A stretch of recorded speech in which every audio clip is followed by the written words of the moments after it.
Hello and welcome to the Bangers and Classics podcast with me, James Ruppert, and him, David Milloy. And hello, David, and how are you? I'm fine, thank you, James. How are you? I'm extremely well. I had a visitation over the weekend, strangely enough, from a lightweight Land Rover. Oh, Yes, absolutely, which turned up on my drive. A chap, when it was snowing a lot a few weeks ago, came by in his van, and I think he realised he might come across as either a ne'er do well or someone who was just trying to I don't know, either steal or purloin my Land Rover. But his lightweight Land Rover is basically the same year as mine, and he wanted to work out the seating because the seats on the lightweight are slightly different. The bulkhead is in a slightly different place. In many ways, he was talking to the wrong sort of person, because I like my Land Rover, but I'm not. I'm not that bothered about production dates and specifications. I just want it to work. And indeed, I've got letters of complaint from people because the wing mirror was knocked off last year. And I just rummaged around in my box and found something that had been a wing mirror on a Morris 1000. And I made a little bracket up and attached that in its place. And I had several people say, well, you really shouldn't be doing that. It doesn't look right. And but to me, in a way, it does look right. But anyway, yeah, so he turned up. He claimed he had a lightweight, and then he turned up, and it was a marvellous thing. He's got the whole top off, so it's it's a convertible in effect, and it's all in military green, and it was a marvellous thing to see. It was a bright sunny day. He looked very happy in it, and again, it was the fraternity of the classic car owner. He was, he's owned lots of cars. He's very into cars, and obviously we talked about cars for a while. So that was a nice interlude at the weekend, something I didn't expect to happen, to see a lightweight Land Rover on my drive. So that was exciting for me. I hope something exciting happened to you. not really, no.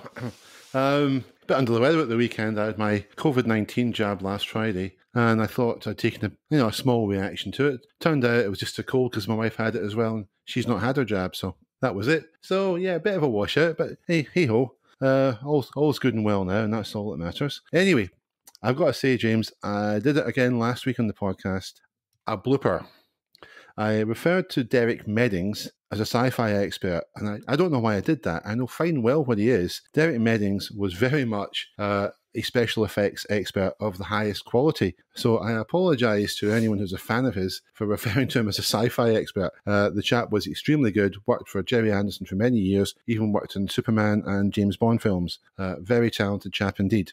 Excellent. But I mean, it's all good fun. We can't get everything right all the time, and we do like it actually when listeners say to us, "Well, actually, you got that in the wrong place," or that never happened. I mean, it's nice when we check ourselves, but also we're quite happy to be corrected because we're both very, very old, and so it's quite likely that our memories are going to let us down, or we go on flights of fancy. So yeah, early stage onset of going mad. But please, people, if we get it wrong, or you don't like what we've said, or you want to make a comment, but also please let us know if you want us to talk about a particular subject, because if you want to expose our lack of knowledge of a particular subject, then we're quite happy to embarrass ourselves. Indeed. I don't think I've got early onset anything. I was just very, very drunk at the time. Oh, Probably. Actually, that was Rowley Burke in QC, if you remember from the Fast Show. Absolutely. There was a lawyer north of the border who I won't name, he might still be alive, who was a living embodiment of Rowley Burke in QC, was sometimes found under tables in the agent's common room at courts, etc. Never met him myself doing that, but I have it on good authority that that indeed was the case. So the caricature wasn't a bad one, actually. No, I presume he could still about because he could be completely pickled, couldn't he, from the inside out? So maybe he's going to be around for a very long time.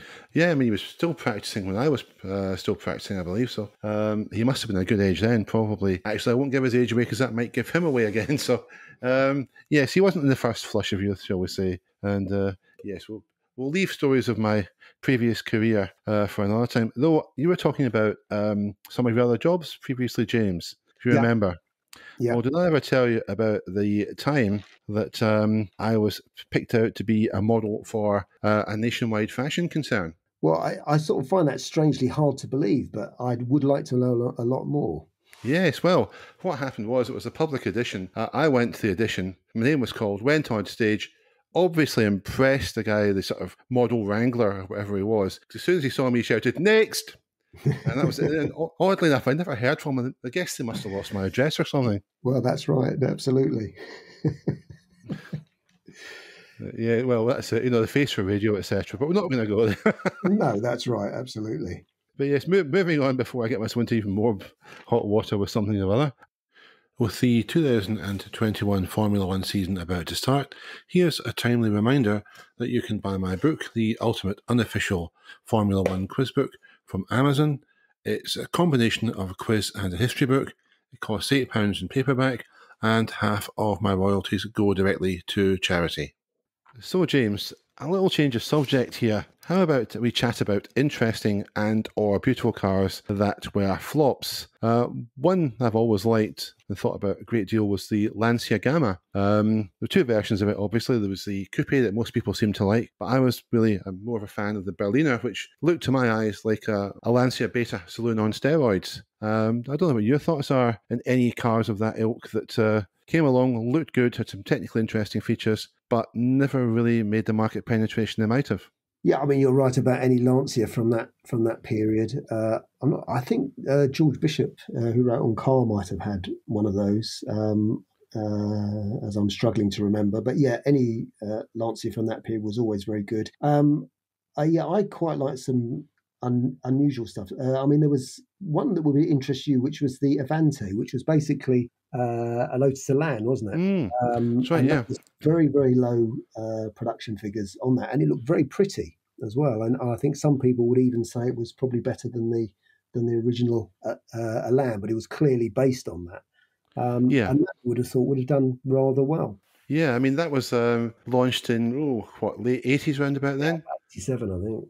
And it's when we're talking about the MX-5 last week.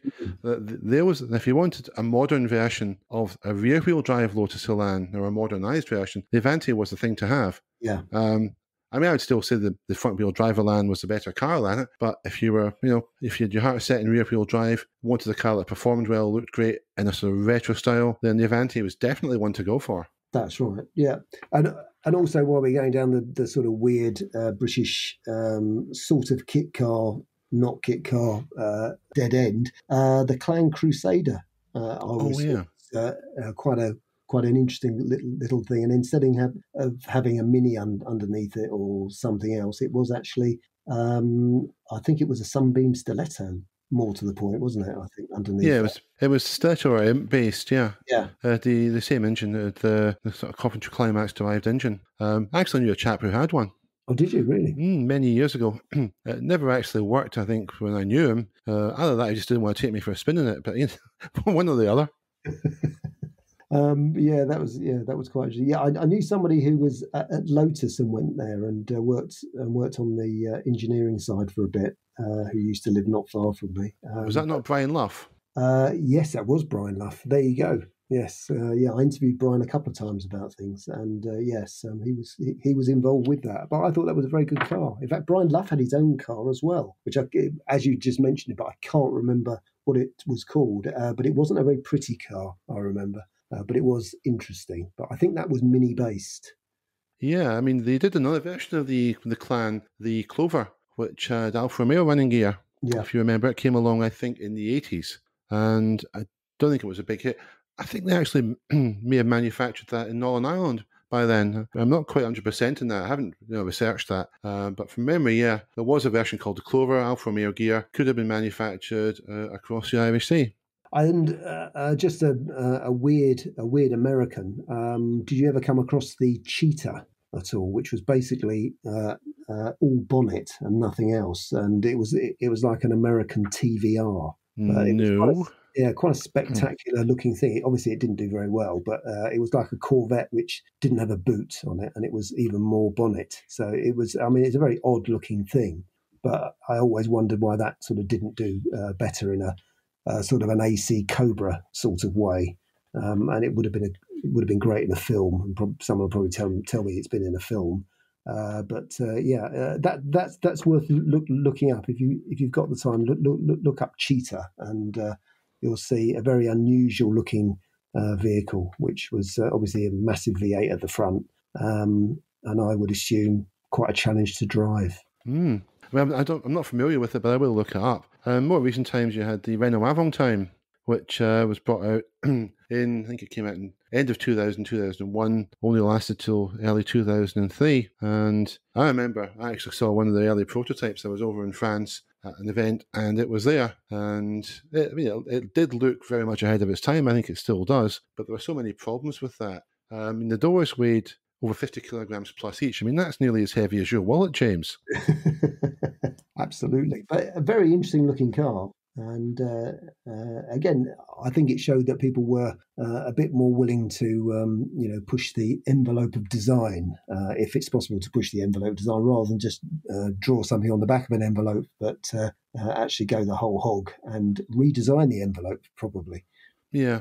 Well, that was designed by Patrick Leclermont of Renault. It was built by Matra Automobile. And I mean, I won't go into the story, but basic detail. Basically, Matra built the first 3 generations of Renault Espace. For the 4th generation, Renault decided, right, we're taking it in-house. We're going to build it not from galvanized chassis and fiberglass. We're going to make it all steel. Matra then thought, what are we going to do? And Renault gave them the Avantime project, and Matra were going to do something else besides it. Unfortunately, it didn't quite come off. The sales volumes weren't there. The little car they were going to do, the M72, got as far as the prototype stage, was never built, and the parent company closed them down. So the Avantime was the last Matra. For me, it's a big problem. And I did own one back in the day. Was that it tried to be a coupe, an MPV, and a cabriolet in one package, and it just didn't really succeed in any one of those. It was a jack of all trades. Viewed in its own terms, it was a nice car. I enjoyed it, except minded the automatic gearbox, which was, it redefined the notion of slushmatic. A hideous thing, almost ruined the car for me. A manual version would have been great. But going back a bit, there was a car built locally to me back in the 60s. It's called the Scamp. Featured in Tomorrow's World in the 1960s. Raymond Baxter drove it, was impressed. It was built in conjunction with the Central Electricity Generating Board, or the Electricity Council. I can't remember which offhand. It was small, used normal, I think, car batteries. Had a limited range of about 15, 16 miles, maybe did about 30, 35 miles an hour flat out. But if you think about it, that might have been a great use for EVs, because it's one function in life, which was to take whoever was going to work on the train, from the home to the train. It could do that very easily, very cheaply, without much pollution, obviously, because it's electric. And you could charge it at home without overburdening the national grid. It perhaps would have achieved one objective, which was to reduce emissions where perhaps the reduction is most needed, and that's in towns, inner city environments. I don't know what you think of that. I think you're absolutely correct there. Yes, I now refer to EV. EV sounds sort of very much Dan Dare car of the future, and I don't like that. I now refer to them as electricity cars, because I think that's quite a good way of describing them. But certainly, they make far more sense being used in a much more local environment, rather than aiming to cross continents by way of electricity in a way that I don't think is particularly appropriate. Now, the Scamp, there used to be a kit car called the Scamp, and wasn't that sort of mini moke based? But I would presume this was completely different. No, this was a bespoke design. It was. It was very boxy. I think they made 13 of them, all told. And its downfall was a prototype was taken to Myra, allegedly without the knowledge of its makers, and tested, and it did not do well. The report was very critical of it in a number of ways, and its makers, I think, were rather unhappy, because they said, well, this is a prototype built to demonstrate the technology, the idea behind the car. Obviously, the flaws that it shows would be fixed in the production model, but it never came to that, and I think the CEGB looked elsewhere after that, and the prototype, or the project rather, died on its feet. It's worth checking out the clip with Tomorrow's World. It's electric vehicles in London, and with Raymond Baxter. It gives you a taste of how electric cars were then, and really what the best use might have been. I think. No, that's right. No, you're completely correct. Yeah, there were lots of, there were electric minis going back to the 60s. The Enfield electric, I think, is very well known by most people. And I think that was an involvement as well, eventually, with the electricity board of some description. But yeah, that was, again, if you talked, well, there were milk floats once upon a time. Mm. So, electric vehicles were very much, part of the culture and the infrastructure of certainly towns and cities. And they worked extremely well. And listening to the clink of the bottles in the morning was something that I don't think I'll ever forget. But it isn't going to occur again, No, which is a shame. But because it was, as you say, it was perfect for that environment and that use. I'd be very grateful, everybody, if you looked at my Bangerpedia, which is my latest offering, which has loads and loads of cars built built and sold in the UK between 2000 and 2010. It's the last gasp of the banger. I think I try and sort the good ones from the bad ones. It's all my opinion, so if you don't like it, you can blame me. So I'd very much appreciate if you go and have a look at it, or if you buy it for a friend, it might help them. Right, so we're talking about interesting or attractive cars that didn't quite make it. Well, here's one that's neither interesting nor, if we're being honest, attractive, and it certainly didn't make it. It was a car produced in Italy from 1974 to 75. It was called Innocenti Regent. We know it by a different name here, and that's the Austin Allegro. Because what happened was that Innocenti, a Milanese firm, started to get involved with BMC late 50s, early 60s and produced various versions of BMC cars under license. BL actually purchased Innocenti in 1972, and what did they do? They introduced a new car, which was the Innocenti Regent, an Allegro with, I think, an A-Series engine or an E-Series engine. And basically, they left in such delights as the Quartic steering wheel, though they did change the grille, the seats, the instruments, etc. It's still recognisably and very recognisably an Allegro. Produced it for about a year and a half in Italy, sold 11,000 of the things and ceased production because, quite frankly, it was a flop. Innocenti did, however, have a big hit of their own round about that time. It was a car called the Mini 90, or the Mini 120 was the other version, introduced in 1974. It was a hatchback based on the Mini. Interior was a little bit different as well, with a new dash and seats, etc. Looked so much better than the Mini. It was smaller inside, but obviously because of the hatchback, more practical. And it could have been here in the UK 2 years before the Ford Fiesta and 5 before the Metro, but it never came. The question is, and it remains to this day, would it have been a success? Would it have been a good car for the British market? Well, instead of having an opinion on that, let's ask somebody who's really well placed to answer that question. That man is James Ruppert, because he's got one. Tell us about your Innocenti, James.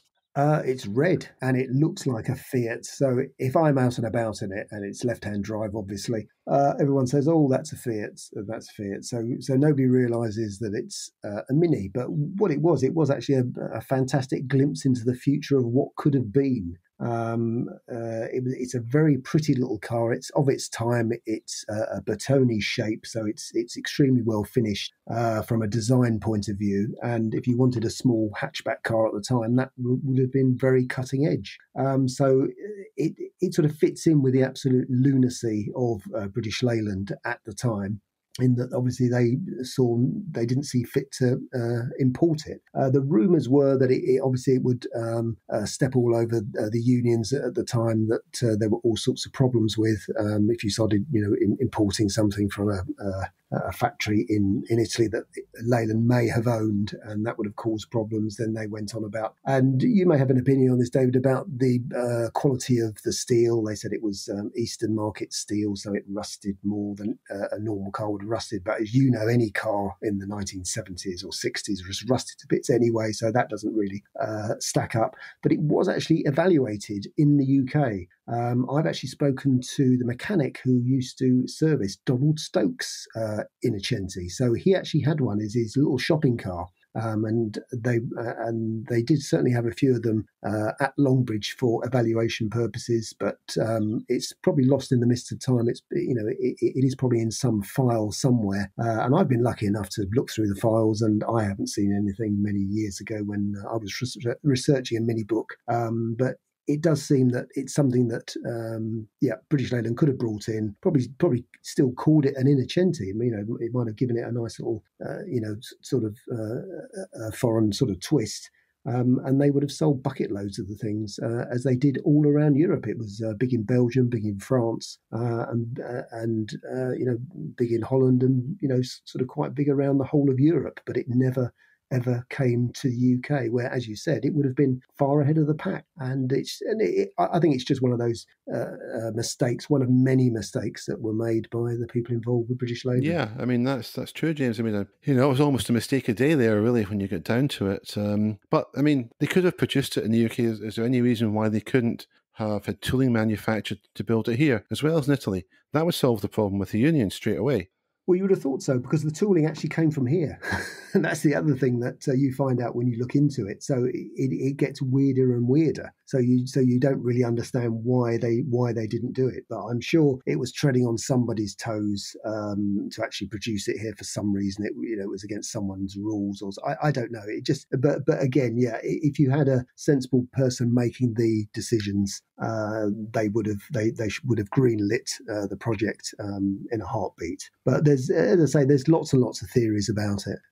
It's a very long time ago, and it's very, very sad. But to actually drive one, it's fantastic. It is like a Mini. I mean, really, the boot is absolutely tiny. But if you fold the seats forward, you have a useful amount of room. So compared to the basic normal Mini, it did offer a lot of advantages. And so, it was an opportunity just hugely missed. And there was a Cooper version, which they sold in Italy, and eventually, as you I think have said before, it got a turbo, it got a Daihatsu engine eventually when Di Tommaso took it over.